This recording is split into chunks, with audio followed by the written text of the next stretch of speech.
Good afternoon. My name is Babette Anderson. I'm the National Press Officer for the Forest Service, and today we're going to have a briefing with the Secretary of the Department of Agriculture.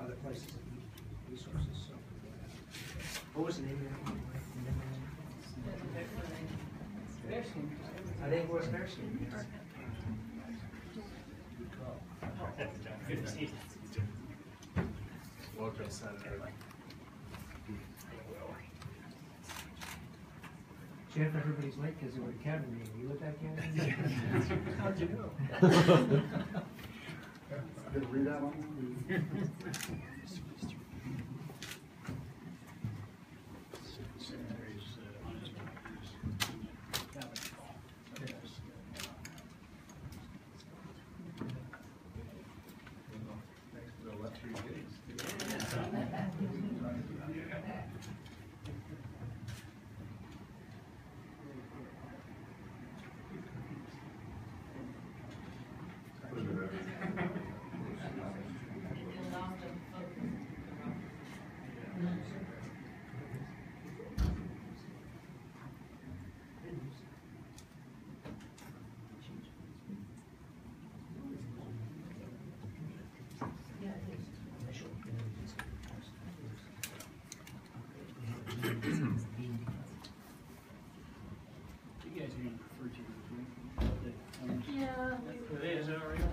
Yeah, we'll move on. Okay.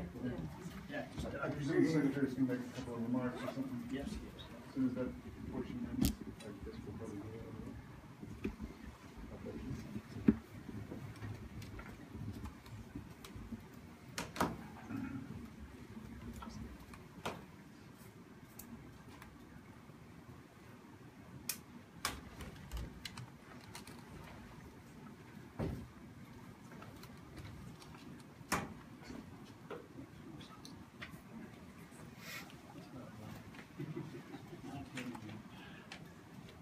And there's wireless available if you need it. It's Smoky Bear.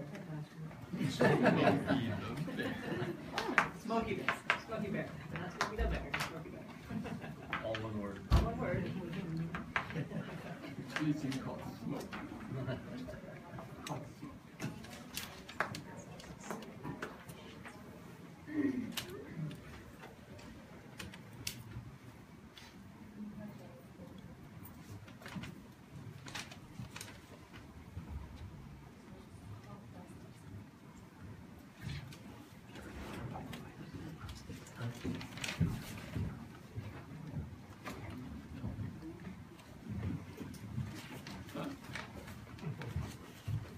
Yay! There he is. The crowd. Hey, Senator Ben, how you doing? Great. It's good to see you. Secretary. Hey, friend. How you doing? Secretary. See you. How you doing? See you. How you doing? Okay. All righty. Sorry to be delayed. We just been on another cabinet call about Puerto Rico, so we go from flood to fire. All righty. You all may have started. I think everybody knows why we're here, obviously.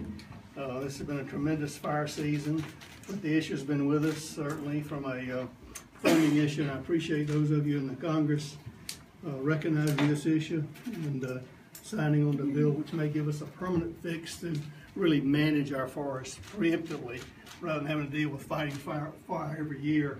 The things we can do in forest management we know can help to prevent forest fire. We can't stop it, but we can be prepared for it in a better way. So I want to thank all of you, and I think we're just going to start in with a briefing and allow you to ask questions. Chris. Thank you, Secretary. I'm Vicki Christensen, Deputy Chief for State Private Forestry with the Forest Service, and I'm going to hand it over to my colleague, Shauna Lagarza, to start the briefing. She is the National Fire Director for the U.S. Forest Service. Thank you, Vicki. So good afternoon, everyone. So on the screen up here, you'll see the 2017 fire season from some of the dots across the nation. So the significant thing to remember about 2017 is that we started early in the fall of last year, and actually 16, with fires in the southeast. There was a drought in the southeast. We had fires in North Carolina, South Carolina, Georgia, Tennessee. We had the Gatlinburg fire that came through into that area. As we moved into the Christmas time, we had a little bit of a break in December and January, and then we moved right into Oklahoma and Kansas. There were some large fires that burned through those areas when rangeland came through. We had some cattle that died from the fire, and we had 2 civilian fatalities that came into that area. As the fire season moved around into March and April, we had fires in Arizona and New Mexico across the landscape, New Mexico and Arizona. Big fires in those states that we hadn't seen for a period of time. In the region 3, we call it, in the Arizona area. Some of that time in the March time frame, you can see on the screen behind me, in the United States of America, each region is broken down from level 1 is low fire preparedness to level 5, which is high fire preparedness. This is where you're at right now. When region 3, Arizona, New Mexico were burning, they were at a number 5, and that was late May, coming into June. As we moved into June, we started to get some fires in Colorado. There were some up in the Dillon area and some on the Front Range of Colorado. Also bumped into Wyoming and a few fires on the grasslands of North Dakota in June. Large fires burning across North Dakota in June was a sign for us that we had a winter that had a lot of snow and a lot of rain, which we needed that. We were in a big drought in parts of the West Coast and parts of eastern Montana and North Dakota. So that was June kind of time frame in Colorado, Wyoming, North Dakota, and then the Great Basin of Nevada. See the black dots, those are actual fire perimeters from this past year. Came across Nevada in probably late June, beginning of July. Significant lightning came through. We started to see the monsoonal moisture was pushing into your Four Corners region of Colorado. There was a big high at that time, 4th of July, big high that was sitting out of northwestern America. Those 2 ridges came together, massive lightning came through Nevada and July into Montana. Montana started to get fires July 4th, July 7th, July 10th, and those fires didn't go out for many months. What is interesting for Montana is normally we don't get that many fires that early in Montana in July. From about July 10th to probably September 10th, we didn't have any moisture in Oregon, Washington, Montana, and Idaho, parts of Idaho and Montana. So those fires that came across the lightning that came across the landscape then on 4th of July lit a lot of fires on the landscape. Probably about mid-August, we had another push of lightning that came through into the Oregon, Washington, and back into Idaho, into the Panhandle, with more lightning fires across the landscape. They continued to burn throughout the season, to where now we have just about 49,000 fires in America. That's all fires. That's Forest Service, BLM, that's Fed, state, local, across the nation. That's a little bit down from what we've seen in the past. However, what's different is across the nation, we were planning level 4 and 5 for those pretty much drying areas, 72 days at the highest preparedness level that you have, and the acres are more. So we've burned 8.4 million acres in America this year, and that's more. That's higher than your average that you would normally have. That's the size of the state of Massachusetts, 8.4 million acres. On the Forest Service lands, we burned about 2.3 million acres. That's Delaware and Rhode Island combined. So significant things to remember: a lot of snow, a lot of rain. We needed that moisture, but those fields grew and they dried out, and we mobilized people all across the nation for many months on time. And it's so much as at one point, Can you say that Delaware and Rhode Island combined together? 2.3 million acres. The Forest Service has burned 2.3 million acres, which is more than Delaware and Rhode Island combined. And then as the nation, 8.4. 8.4 Massachusetts. In size in Massachusetts. Something to remember those nuggets. At the peak of fire season, somebody said it's not just us, it's everybody. It's everybody in your states. People from Alaska came down. We moved people all around. When Arizona stops getting, when they start getting rain, we move people up to help in Montana. So at the peak of all this activity, we had 28,000 firefighters, everybody helping out. The average. What was the acreage on BLM? What part BLM of the was 8 about million? About 2.9, 3.0. So $1 million more than the Forest Service? Three-quarters of a million more? State and local government had 3.1 million. Yeah. So BLM, you saw a lot of grassland. You saw a lot of fire in the Great Basin BLM lands. And we, the Forest Service, help with them. It's interagency. Yep. It knows no boundaries as far as our response and as far as where fire is burning. So between that July 10th and September 10th, where it was hot and dry, everything dried out. We averaged about 16,000 people on fires from all the states in America. And hand it over to Vicki for some more. Thank you, Shauna. So Shauna said at the peak of the Western wildfire season, there was nearly 28,000 people supporting the fire suppression efforts. And that has put the Forest Service on track to spend over $2 billion from our budget, over $2.4 billion by the end of September, making 2017 the most expensive year ever. What's the sum again for suppression? We are expected to increase up to or 2.4? over 2.4 billion. We spent over $300 million on non-Forest Service fires. Remember, we're all in this together. And $154 million of that was to support state and local fires. So to cover these costs, we will likely transfer between $500 and $600 million from other accounts. And these will come from programs that support the national forest activities such as hazardous fuel reduction, timber, reforestation, recreation, watershed and wildlife conservation. So this increasing 10-year average cost of fire, which you see on the screen, creates an ongoing erosion of our agency's ability to support the non-fire program, the proactive work that is so important. So, Vicki, what's the mechanics of that? Will that transfer before October 1st or after October 1st? oh, it's before, yeah. Right now. It's all But you're transferred now. talking about the fire borrowing that's going to take place now.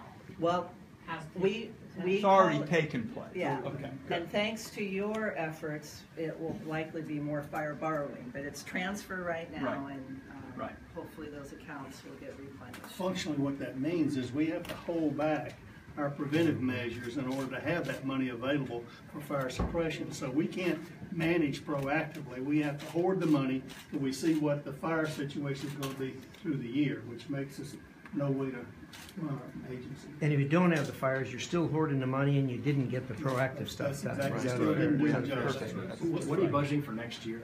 Under the current law? 10-year average for next year is, That was part of the president's budget, the 10-year average, Be 1.2. 1.2 is what you're budgeting. And the budget this year then was, if you're borrowing 500-600, is it 1.7 billion or is it? yeah, it's about 1.6 is what was appropriated, Yeah. but, and thanks to your efforts. But because of what was left in flame and some other unappropriated, we had 1.8, so that's why the 500 to 600 to cover the full cost. So moving on, there's many complex factors that really increase wildfire costs, and this year, sort of, we had all of them, you might say. As Shauna said, we really are at a year-long fire season, and we started early and fast in the southeast due to extended drought and an extensive number of starts in the southeast. Our southern region spent $143 million on fire suppression alone, and they normally in the last 3 years spend about $20 million a year. So it just gives you a magnitude of the complexity. We're seeing more large, complex fires. This season, there's been 10 fires or a series of fire complexes that were over 100,000 acres. And that is very unique to have 10 of those. We might have, in the more recent years, 1, 2, maybe 3 of those. Shauna said we had 72 days at the highest readiness level. We call it preparedness level 4 and 5. We haven't had that in the last 5 years at that extensive of a season. The summer peak in the west really started far earlier than normal, as Shauna mentioned, in July in Montana, in late July. We really had severe lightning come through in Washington and Oregon and parts of Idaho and Northern California. And in central and southern California, we've had a series of geographically dispersed human and lightning-caused fires throughout the summer. So we didn't just have it in one region, we had complex fires in multiple regions. We have landscapes with very heavy fuels and steep terrains is where the majority of the Forest Service fires were, maybe compared to some of our other colleagues in Interior. If you can imagine the worst spots you would never want to have a fire, imagine multiple areas, we had them this year. In Oregon, your folks told us that the fuel load buildup on the forest floor was particularly heavy this year. Was that representative of a decent chunk of the country? Yes, yes. The That's what she was significant, talking about, the rain, Well, yeah. the rain that came in Yeah. and grew the grasses up. Yeah, when you're talking about the kind of perfect storm, it's hot and dry, and all the rain produced a lot of grass, and Shauna, give them the anecdote about crossing the Columbia River. Tell them how wide that was. Absolutely, so that's the Eagle Creek fire, and we had the Indian Creek fire, and it actually jumped across the Columbia River and started a spot on the other side. That was how hot and dry and receptive the fuel's been. And traditionally, the Secretary's point is extremely important. Traditionally, a big river serves as a break. Right. And this fire was so powerful, it just Right. leaped over a big river. Yeah. And that is some of the really steep and dangerous topography and terrain that's in that area outside of Portland. And that's important for us to protect all of us. That's the Portland watershed. That's the water that feeds Portland into that area. But the same thing that Vicki had mentioned, that a lot of the starts we had in inaccessible terrain, some of them are burning in landscapes that we haven't seen fire in 200 years. Parts of Montana, there were some of those areas, and in Idaho, in some places, the return interval, fire return interval is about 100 years in some of those areas in Idaho and Montana. What year is it, right? And so a lot of fuel has been built up in forest. I don't know if it's exaggeration or not. Someone told me where it jumped the Columbia River was a mile wide. In that river basin. probably right. Good, Secretary, that's a good ballpark. Yep. So in addition to these heavy fuels, very steep terrains, we also have the other side of the equation, and that's with 44 million homes in the wildland urban interface. So over the last several years, more and more of our resources go, with firefighters and aerial resources, go to protecting the public, communities, and critical natural resources, of course, that we all care and value about. So Is most of that in California? I'm always shocked when I see the fires down there and how many houses. there's a large percentage in California, but it's spread across the nation. When we get a fire, I mean, Brookings, Chetco. we get a fire in Idaho, if one or two houses burn or something like that, you look in California and see 300 houses go up in flames, and it's just stunning. We can have multiple houses in our other states as well. Yeah, we lose about, on average, 3,000 homes a year. That's on a good year. So that just gives you a little bit of the sense of the complexity that we're dealing with. And let me just put in context. No, go ahead. There's a really small percentage of the large fires that drive our escalating costs. This is a representation of the most complex and therefore the costliest fires in this past fiscal year. But this is only 1/3 of 1% of our whole costs. On average, approximately 1 to 2% of fires that escape initial attack become long, large duration fires. These large fires typically account for about 30% of our total firefighting costs.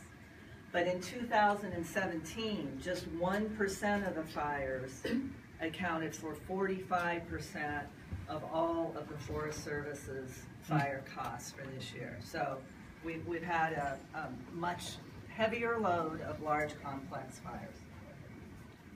And if I may, that helps add into the 10 fires or complexes that are over 100,000 acres. That's unique. We haven't had that in a single year for a long period of time.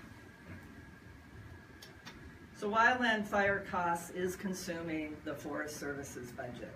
This is a chart that many of you have seen before.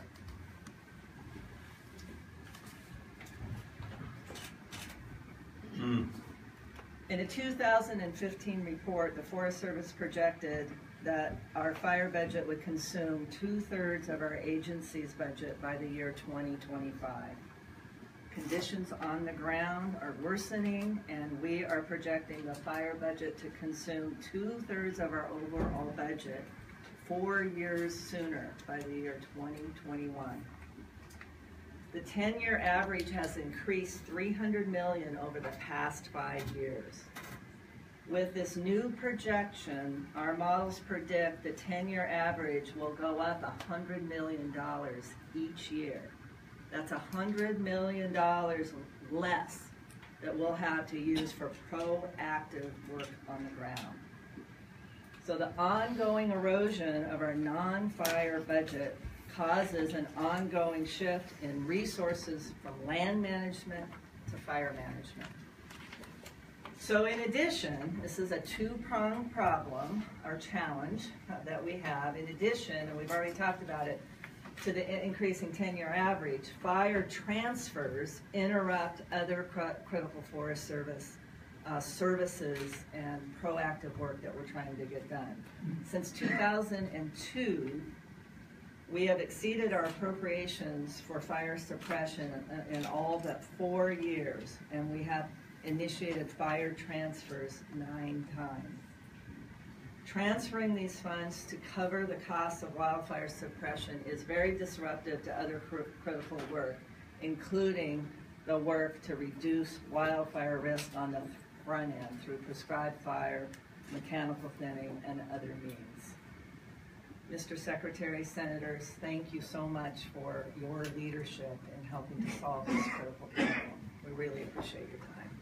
Well, unfortunately, you're speaking to the choir here today because these guys around the table understand the issue, and I want to thank all of them for participating in potential solutions. Senator Crapo, I think you're holding the line on the flood insurance, help provide the momentum to maybe get a standalone bill to reduce the fire borrowing and have a permanent funding fix. As you all know, you couldn't manage and run the Senate with this kind of situation of having to withhold funds. So I'm very appreciative of your understanding. Either way. I'm very appreciative of your understanding of this, and I guess I ask all of you to go out and to be somewhat fire funding evangelist among your colleagues, because that's what we need.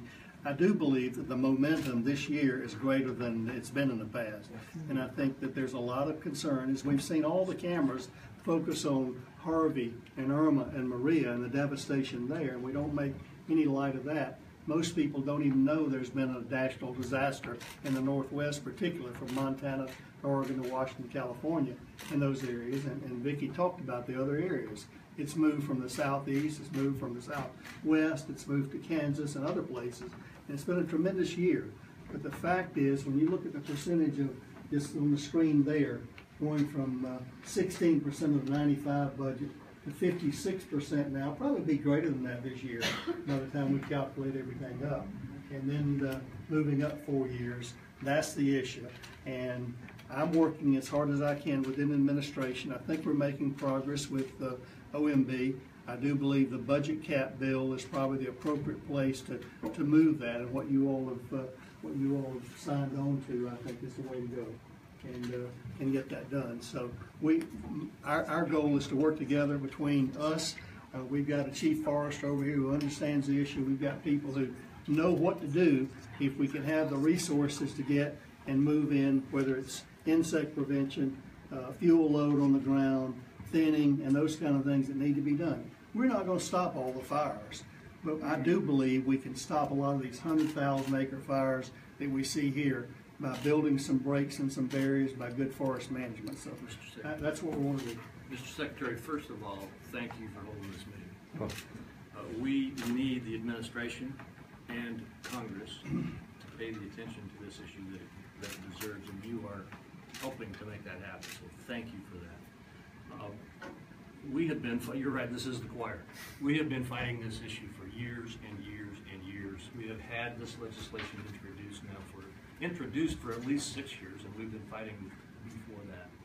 And every year we get to November, December, and something causes us not to get over the finish line. First, it was not being able to agree on what the vehicle should be, the budget cap approach or the Stafford Act approach. Then it was other issues that came in. Then there was some bickering there was some turf battles. But the point is, we are at a point where we cannot let that happen again. And what that means is, and I know that I'm preaching to the choir right now, but what that means is that We need to get the administration, we need to get OMB and ourselves all on the same page. And I believe that page needs to be the next emergency spending bill. We cannot keep saying, oh, let's do it on a different vehicle, let's do it at a later time. We have an opportunity now, we have a crisis occurring now, and it's as predictable a crisis as we ever could have found. But we need to come together and say no more waiting, we need to be on the next bill, and it will really help. I know you're already saying that, but it will really help if we get OMB and the president saying that. I think we're all saying that, I hope so. I think if there is any silver lining in the crisis we've seen coming together, being it fire or hurricanes, there may be more empathy there with the issue that we have here. So I agree with you, and we've got, I don't have definitive, but I've got favorable signal from OMB the other day that they felt like they were moving that direction. I do believe the Stafford Act is out. FEMA pressed against that very hard, probably for right reasons, I guess, after listening. But I think that what you did in pressing that issue called the question and allowed us to get to the best solution, I think. Well, we are still holding that line. And I'll tell you what, if we don't do this solution, we're going to do that. And I've reminded them of that too, and they're well aware of that. Mr. Secretary, this has been the longest running battle since the Trojan War. I mean, we literally have been putting in these bipartisan bills with most of us around the table for over 6 years. And I think your video, which has been widely watched, was enormously helpful because we are beginning to show how this practice, fire borrowing, is common sense defying. You know, what we've done is prevention gets shorted, it gets hot and dry, all of a sudden you have an inferno on your hands, you have to borrow the money to put the fire out. So we have got to break the spiral. What has been the challenge as we go through it is that while there is pretty widespread agreement on fire borrowing, and Senator Crapo and I have had basically identical approaches with most of these good souls for 6 years, almost feels like 60 years, but for 6 years, then there is, as part of the debate, well, should we add other things? And what we would like to say, and Senator Crapo and I talked about it, is we feel very, very strongly about the importance of active forest management. And in fact, to give you an idea of some of the sordid history on this, the two of us were the managers, Senator Crapo and I, of the Healthy Forest Restoration Act, which I believe goes back to 2003. So we got a long, long history of believing in active management. And there's some folks who say you shouldn't cut anything, and there's some folks who say you ought to cut practically everything.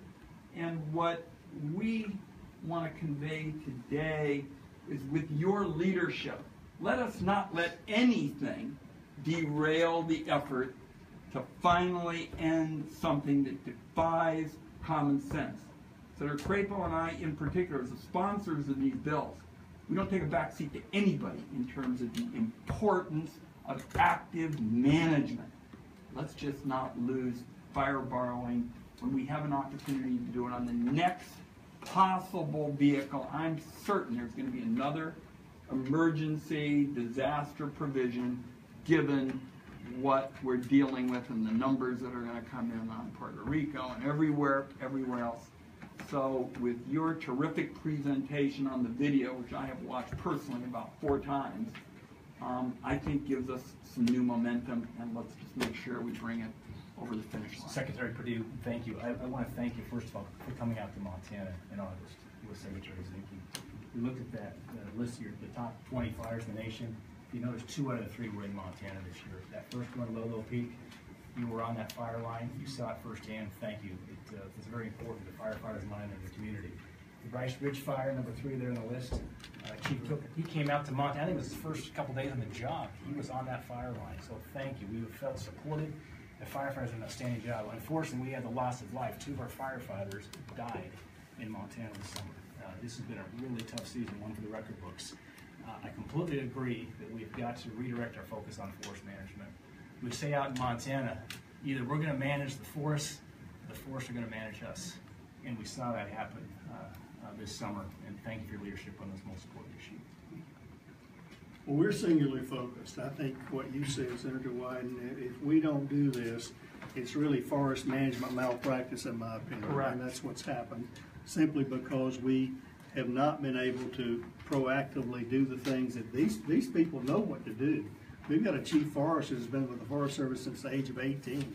They know how to get in here and do that. Now, we've got to rebuild some ecosystems out there from mills and other things, and get longer-term contracts that will allow people to invest back in the jobs and the economy that will help us to manage that. We can't do it alone. It's got to take the private sector as well, with common sense provisions there. But if we stay singular focused, we're going to stay that way over here. It's you and your colleagues that you've got to keep, clean and clear. But we will continue to work in administration and hopefully get clearance in that way over the system that we believe is probably the Budget Control Act is the best permanent solution. So I want to thank y'all for coming over here today and hearing, as I said, probably not new, but it just helps to show the magnitude as you see these facts and figures there. It is a crisis. The time is now, and so I hope that we can go ahead and push this across the goal line. Thanks. Thank you. One more thing real quick, Sean, we've set up a place for the press to be able to have a conference. Yep, and Babette's gonna escort the media over there now so they can get set up. Oh, no, you're fine, you're fine, I'm glad.